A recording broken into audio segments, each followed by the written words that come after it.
Hi everyone, and welcome back to the YouTube channel. We are getting ready for our summer farming season. Our big crop here is hay, and this haybine has not been used for many years. If you go back into the playlist under farming and stuff, you'll see him pulling this with a 2-cylinder tractor far over in our first hay field, and we had some trouble with it. Let me go over there and show you what we've done. So the mounting tabs on this, one of them broke off. The whole thing just kind of was a bad design. Was it when you were pivoting and turning? No, I can show you. They all did it. I'll show you what they did. We've seen these for sale over the years, a lot of times as parts machines, because I think this is what happened. So basically, I'll show you everything it had to put up with from the factory that it couldn't do. So you have these ears made of aluminum, and you have 2 half-inch bolts bolting the thing up. The problem is this motor weighs 32 pounds, and it all hung out by 2 aluminum ears, and then you had 2 3/4 hoses, and then this middle hose is smaller. So as you would turn, this is it swings, so you can cut hay. You don't have to go around and around. You can cut hay, pivot it the other way, and come right back like a plow that flips. So it swings. Or if you're going down the road, you swing it to the middle. So the stress of the hoses also was bearing down on these aluminum ears. And then this shaft goes straight through. It drives a sprocket here and here. So in addition to that, if you look here, the other side of the machine, because it's got dual pitmans, it runs this shaft off a chain sprocket, and that's another thing that it had to hold up. So it's holding up that shaft that's about 8 foot long, and these hoses, which of course get harder and stiffer as they age. So as they aged and they would swing, these put more and more tension on the ears and the motor itself, all hanging by the wrong end back here. So this machine, it did the same thing at least 3 times. The reason we know that, if you look at the motor, it's not painted green, which means the original one was. So they got the case, which is $883. Then we know that it happened a second time because both ears were re-welded on. So that's 2 times it happened. And then it happened to us, which is 3. So the same machine in however many years, at least 3 times that we know of. So it just keeps happening. So I made this bracket, and I'm holding it to the end of this is cast iron, this is aluminum. I'm holding it to the other end right where the hoses are. So this bracket comes back, and the frame of the machine, this floats. The head floats, but this is all rigid. So when I bolt the other end of the one ear back to a new stud back here, and I'm going to weld that angle iron that I made back into here, this is all rigid. This doesn't move. So I'm going to hold the other end and come up here and weld it right on. Okay. Which doesn't bother me because this machine is worth basically nothing because it's broke. It's been broke for years. And if that motor is actually an Eaton motor. If you find the right number, you can get them for about $1,700 if you know somebody. But it's $3,800 and some dollars for the whole motor through Deere, but it's just an Eaton motor. Well, so if this is broke and you just go to the parts counter, I doubt that these machines when running are even worth $3,800. I don't know. We just paid a few hundred. And it was working when we got it, and they said it's going to break again. We've had trouble. So the people we got it from went out and bought a brand new disc bind and just told me, you know, if it's basically just for parts, it's going to happen again. And we cut 20 acres of oats is what I did. I swathed the oats with it to get them even and dry, and then right about when I got done, it broke again. So this, we're trying to fix it for a few dollars and make it, kind of re-engineer it. So how wide is our cutting on this? 16.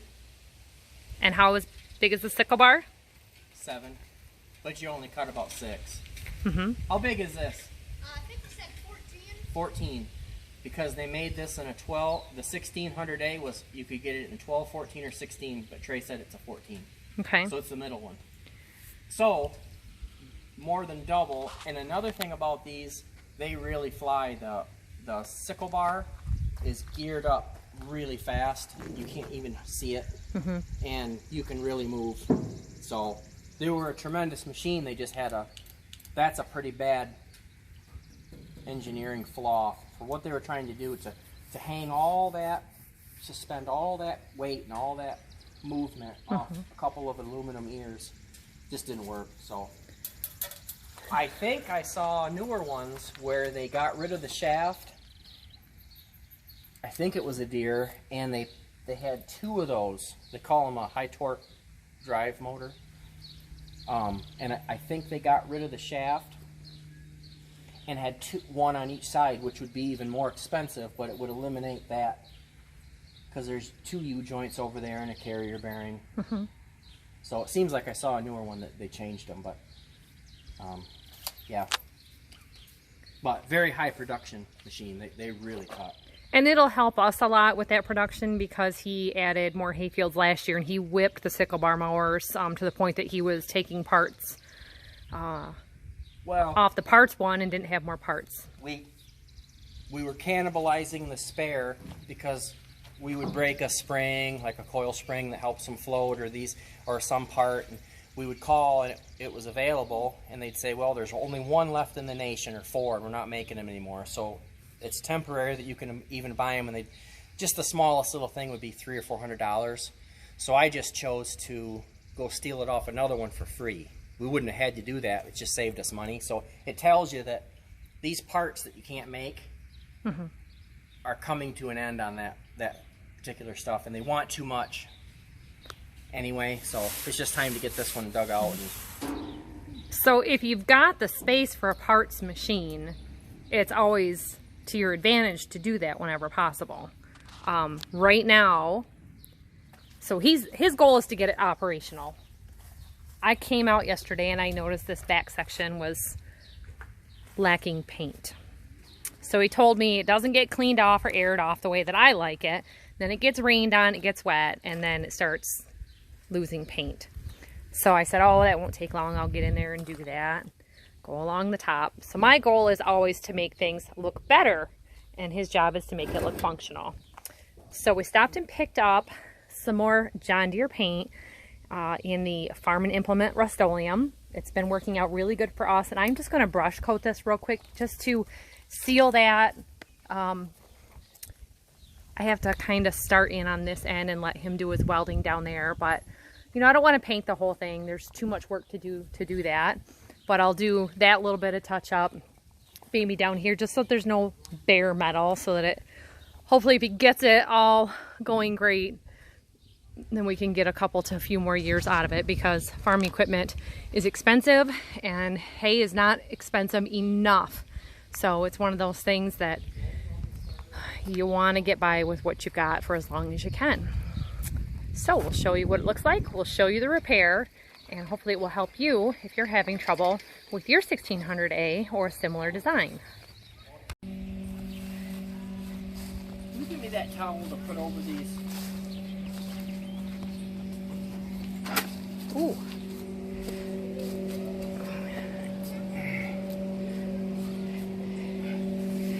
Looking better.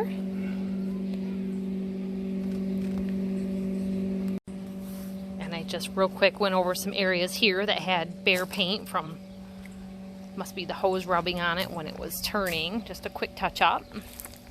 Nothing fancy. Don't know if I can live with it. And I just went across that area there and left him a spot to work.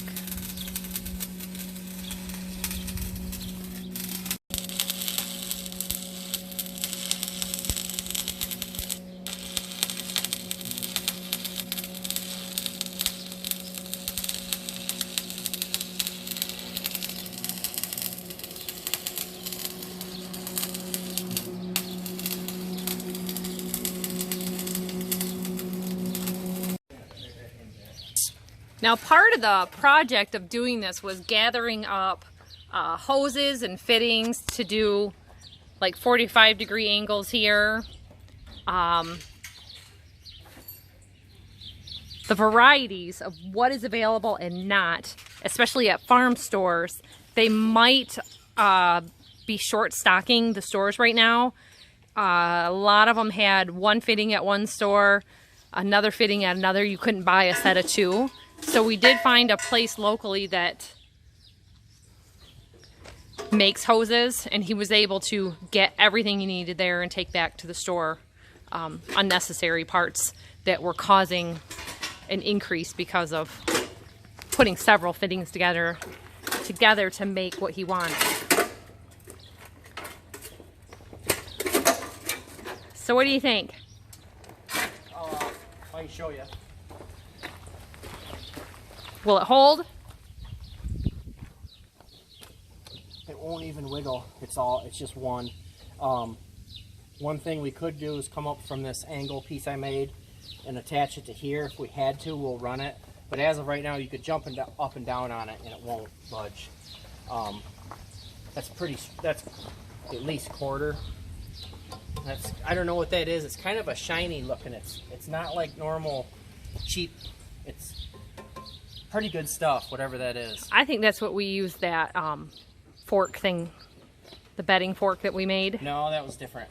This, I don't remember what it's for, but this is extra pieces and it's really nice steel. But anyway, it's attached.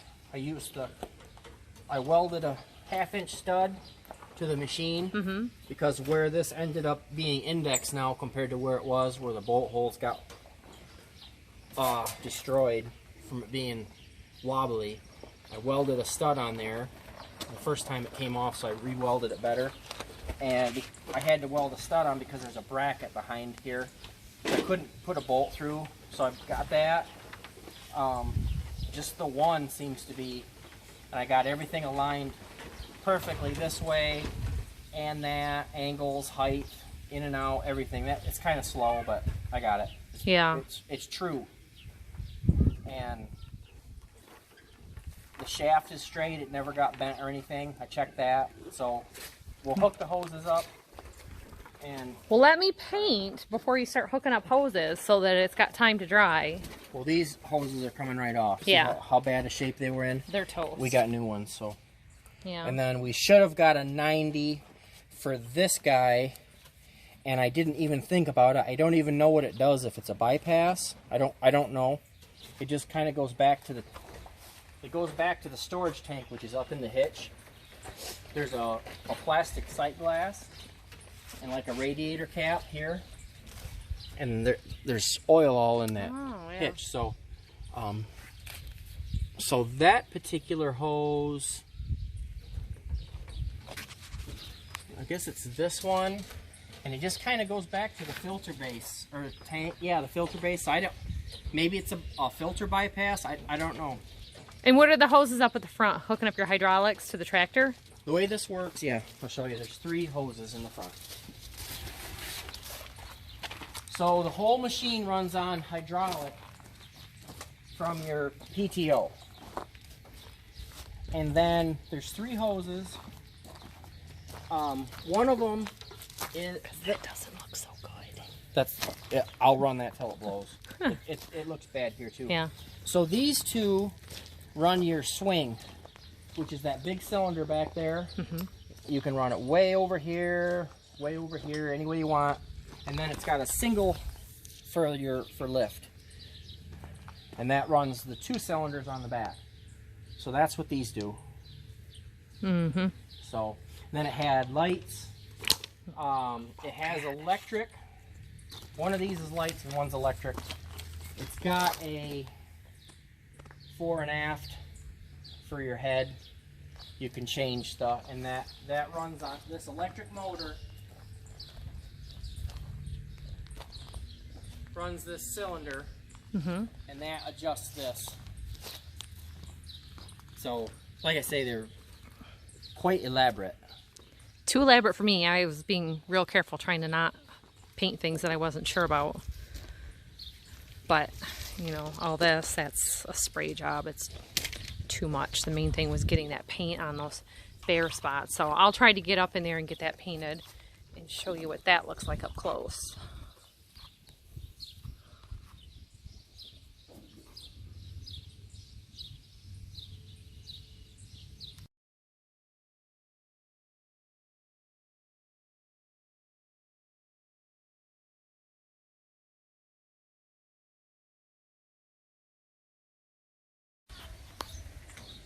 Alright, so the haybine got its second coat of paint. We're on the second of very hot days, so I don't know how hard it is, but he's got his hoses. We went and got him that extra 90 degree over there.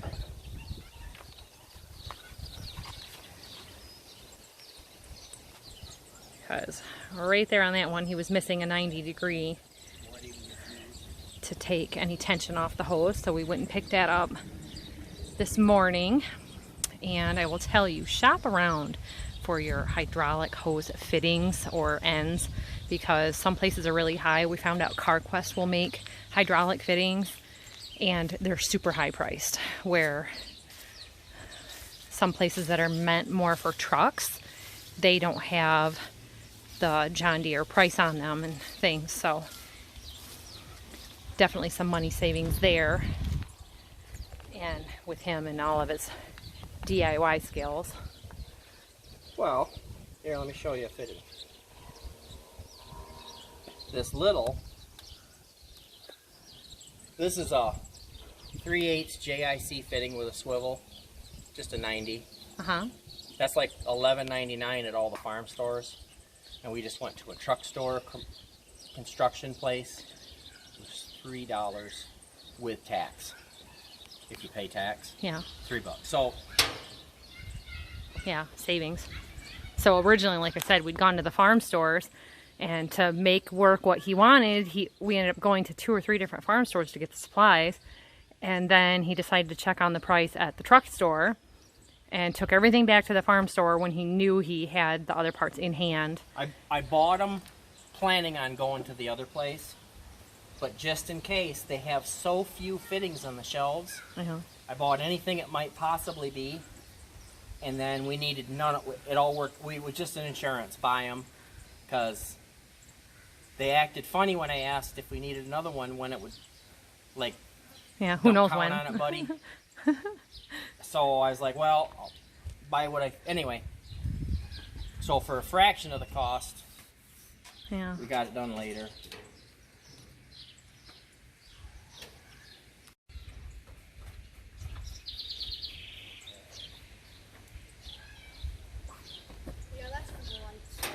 Okay, that other one's for the tilt on the table. Oh. I was just checking the weather. Trey and I were riding our bikes in circles around the driveway. It said it's 93 degrees right now, and it feels like 102. Now this morning on the news, they said it's going to get to 104, so that 93 is still rising. It's miserable. But we sit underneath this pine tree and it's way cooler.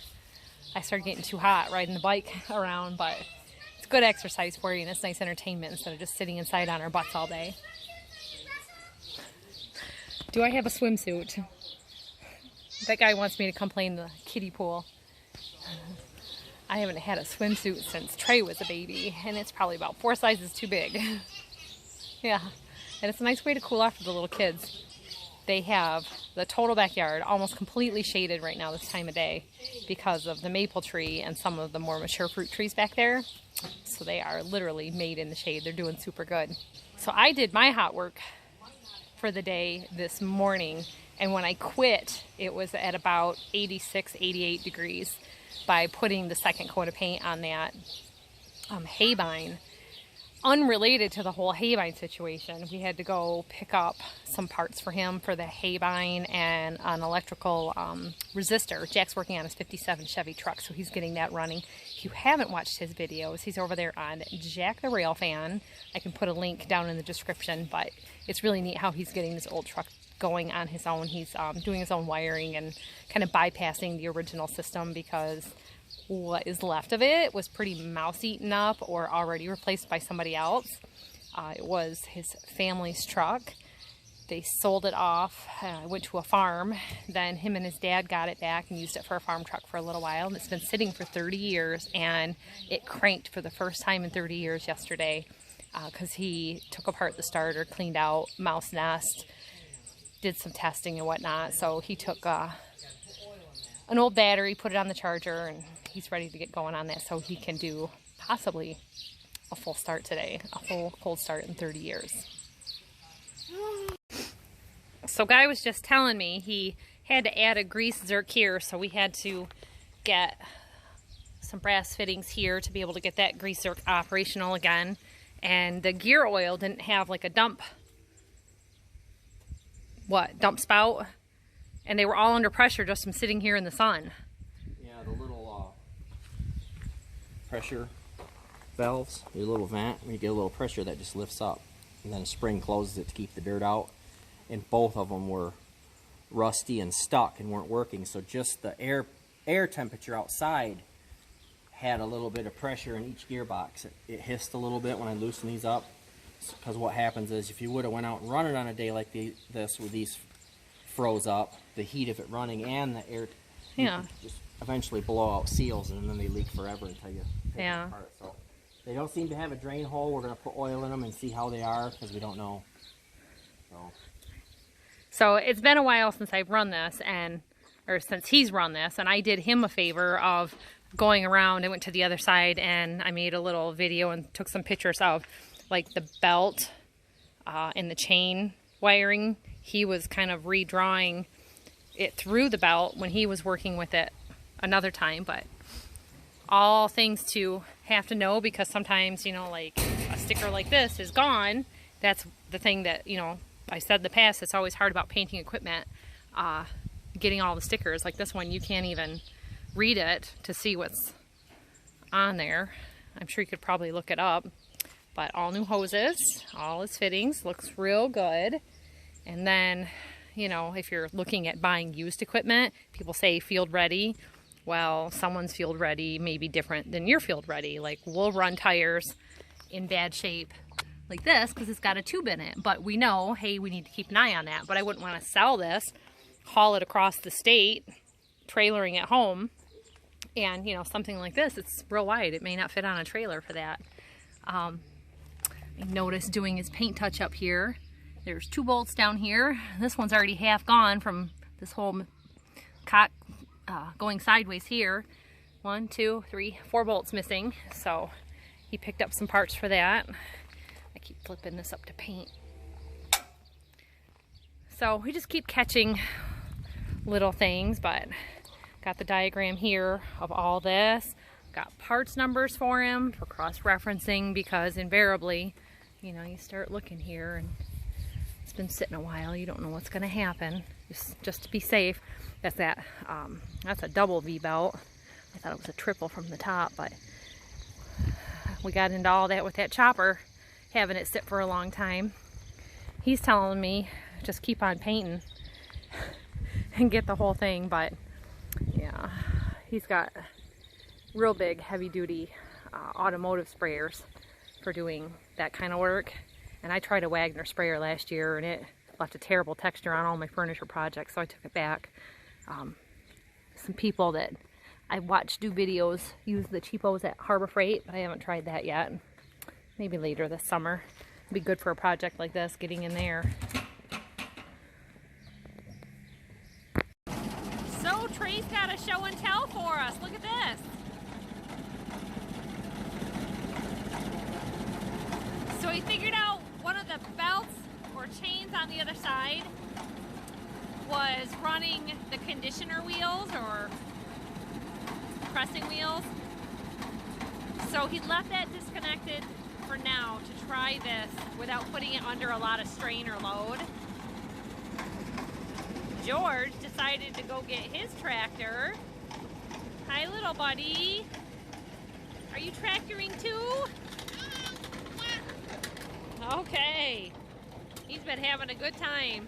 His brother filled up the swimming pool for him. We break for lunch at like 3:30, 4 o'clock.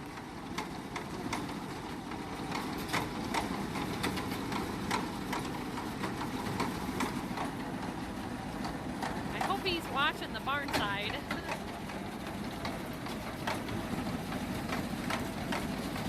One thing about it being so hot, and we've had rain, the grass is gonna grow. Trey's just waiting around for it to grow so we can mow again. And it's too wet to do hay. Well, what do you think?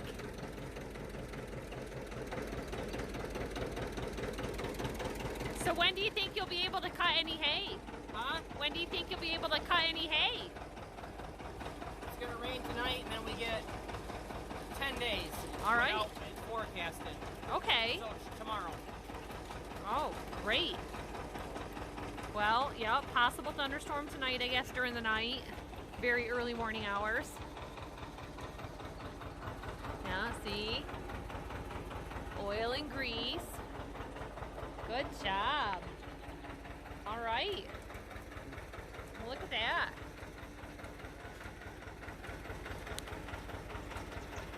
Yep, no leaks. When the motor exploded, it threw the chain off, and this particular that high torque drive motor has a shaft straight through, and the only thing that the right side sprocket runs is your conditioning rolls, and this side runs over to the other side to run your reel. So what happened when the chain came off is these got out of time, and where it is right now, for example, would be horrible. Every time you'd have hay, it'd grind. Your spring tension on that chain would be hopping all over. So when you put your new chain on, you have to put it back in time. And the best way I can do it right now is you fit these together. Like, this is how it wants to sit, because these roll easy. So you can see when hay comes through, it has these cleats. Like treads on a tire.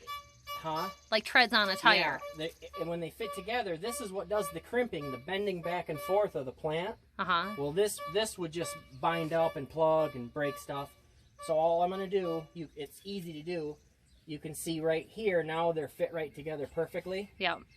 And the board I have isn't quite right. So all I'm going to do, because when you're out there trying to put the chain on it, the new chain, these roll so easy. They just roll where they want, and you get back out there and it's wrong again. So I'm just going to jam this stuff in here. So if you look down these cleats, they're right down the center. The peaks and the valleys are right perfect. And I wish they had timing marks on the gears. I checked. And then there was a PDF online that showed how to time it, because we don't have a book. It probably has a better way than I can do it in the book. But then they wanted us to pay for it. They wanted you to buy it. Yeah, buy the download. So because I know how to do it, I'm just going to do it like this, and it'll be fine. Yeah. So then I can put the chain on, because so far when we've tested it, all we're running is the cutter bar, the reel, and the double auger is what runs off this shaft. And that, until we put that chain on the other sprocket, these don't go, and you can't run it that way. It would just throw everything into these. They'd be stalled out, and you'd plug. So you have to run them if they're there. But I had to get them in time, so that's what I'm doing now. Okay. Yeah, you want them interlocking instead of butting against right there. each other. Yep. So now I can get that new chain in there. See, now they'll just sit there. Yeah. So basically now you have as much room for hay here as you do here. And that the conditioning is crimping and bending the alfalfa and clover, and then your wax coating on your stem is broken or cracked or whatever, and that lets that moisture out. Okay. So you're wedging in a board to be able to put the chain on to keep it in its spot. I just have to have something to hold it in time while I go. Yeah. And it's probably not how the book says, but I don't have a book, and sure, they wouldn't let me read it for free, so whatever. Okay. Yeah. So out we go. All right, let's see how she's gonna go. The chain's hooked up. Oh, Holy cow.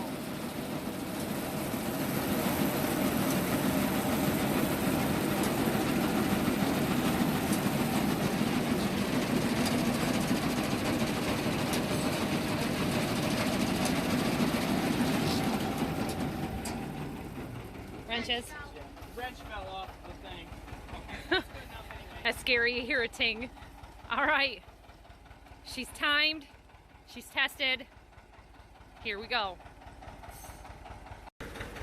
So Guy was just telling me off camera, he put in about 5 gallons of oil for it, and he was thinking that the tank was just here. It's kind of all up in this whole area, and then it goes down to here. He found the drain for it when he was going around oiling everything. So it's right down behind this. You can see that, but that's where it's at. So all this length here is helping to keep that oil. He's thinking like 50 gallons maybe. I'll have to see if I can find anything that specs on it. But he did some research on, I think the wheel stamp said 1996. The wheels were stamped in August of '96. Okay. And then we found out on the tag on the other side, the serial number, it actually says 14 feet. Okay. So So that was throwing me off because I was seeing the 1600A, and so you assume it's a 16 footer. So we're done here. I think he's wanting to find out a way to hold these up, maybe something similar to this. He was looking at some blocking kits, but yeah, to allow them to move without rubbing on as it swings, everything here. we don't want them rubbing, so we'll do something a little different on that. Yeah.